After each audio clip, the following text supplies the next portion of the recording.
In order to even try to do that, we would have to sanction, for example, some of the world's largest banks. So we'd have to cut off countries like China from the American financial system.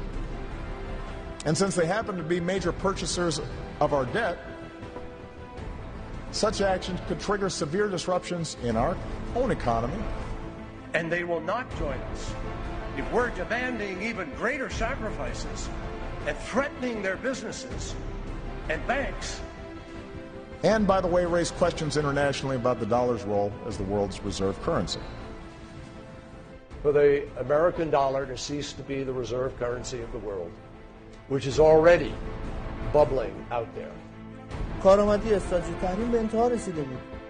اوباما میگه آقا من برم کیو تحریم کنم؟ بزرگترین شریک تجاری امریکا رو به خاطر ایران، بزرگترین بانک تجاری مگه اینا قابل تحریمن؟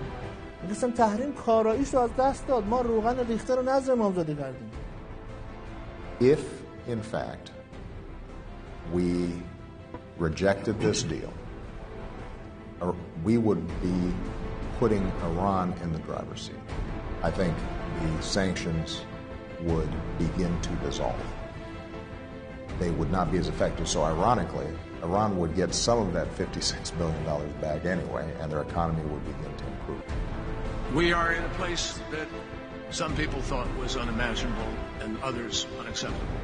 Do you remember the debate over how much money Iran was going to get? Sometimes you hear some of the presidential candidates putting a mistaken figure out of $155 billion. I've never heard. We never thought it would be that. Others thought it would be about $100 billion because there was supposedly $100 billion that was owed and so forth. We calculated it to be about $55 million when you really take a hard look at the economy and what is happening. Guess what, folks? You know how much they have received to date? As I stand here tonight, about $3 billion.